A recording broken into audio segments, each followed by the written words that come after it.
Salut à tous. Alors là, aujourd'hui, pas de vidéo, je me suis posé tranquillement dans un parc. Alors, attends une minute, t'es dans quel parc là? Bah, au parc des Buttes-Chaumont, pourquoi? Et aux alentours du parc, y a pas quelque chose? Bah non, il y a la station Buttes-Chaumont, mais... Ouais, du coup. Oh putain, ça y est, j'ai compris. La prochaine fois, je regarde dans les plantes.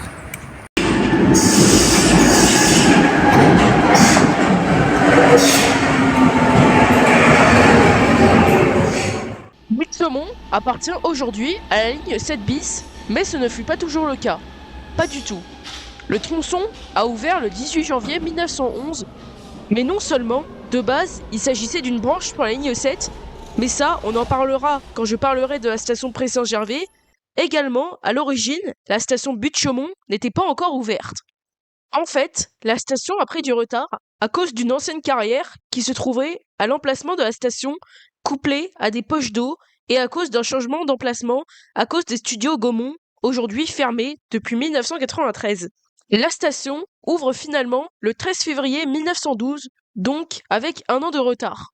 La station ne changera pas vraiment, si ce n'est la ligne qui la traverse, qui deviendra la ligne 7 bis à partir de 1967. Comme toutes les stations du métro à Paris, dans le cadre du programme Renouveau du métro, elle a été rénovée en 2008. Les couloirs ont été rénovés ensuite un an plus tard. Et voilà comment a évolué la station et comment on en est arrivé à aujourd'hui.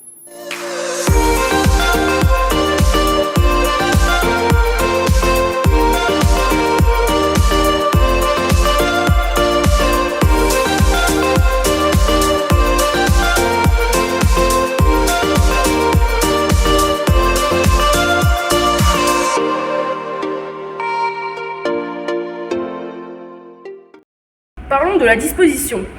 La station Buttes-Chaumont est constituée de deux demi-stations, renforcées en leur milieu.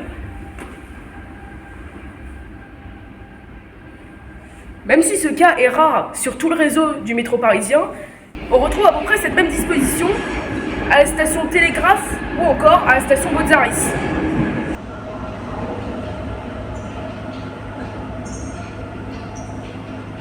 Bon, on va mettre de la musique car sinon c'est chiant.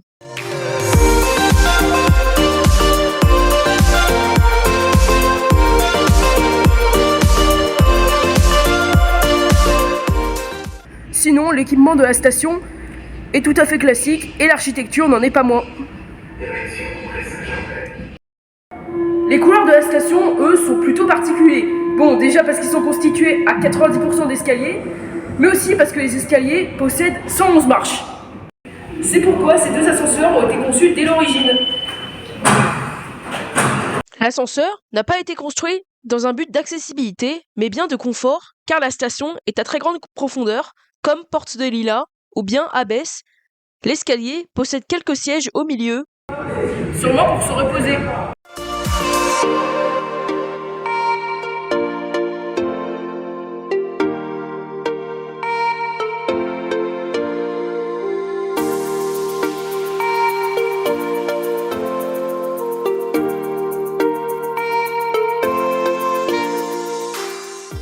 Bon bah maintenant que je suis dehors, je vais pouvoir vous dire sous quelle rue se trouve la station. Et bah ça se trouve tout simplement sous cette rue, hein. La rue Botzaris. Sinon maintenant je vais vous présenter les accès, et bah il n'y en a qu'un seul et unique. Même si aujourd'hui, l'entrée est on ne peut plus classique, ce ne fut pas toujours le cas.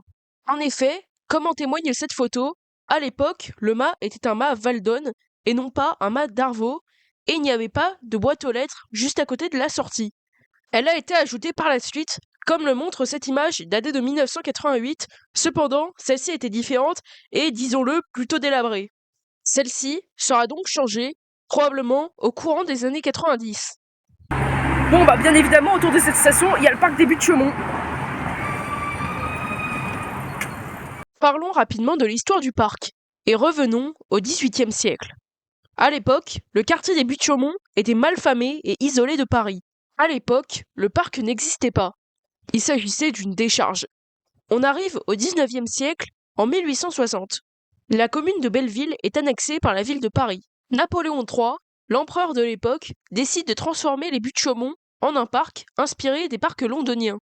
C'est le baron Haussmann et Adolphe Alphand qui se chargent de ce projet. Les travaux s'étalent sur 3 ans de 1864 à 1867.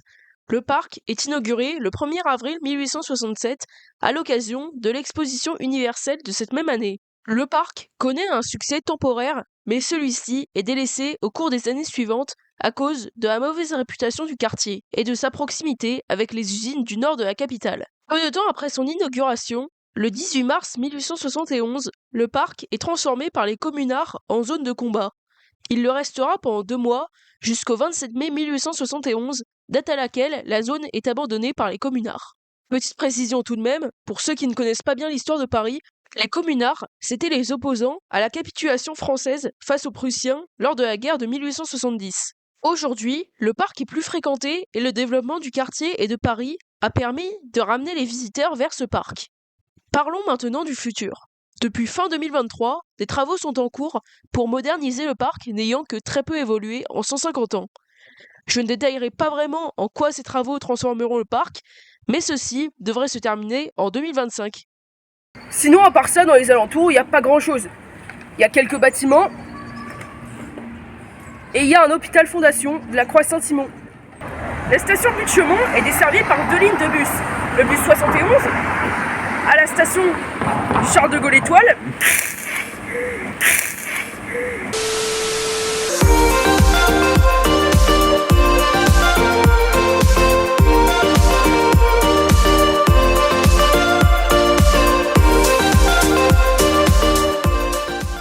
Bon bah voilà, cette vidéo est désormais terminée. Merci à tous d'avoir regardé.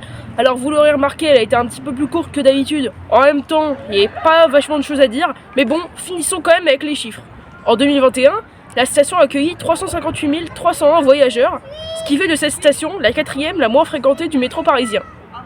Bon bah voilà, maintenant je vais y aller. À la prochaine vidéo.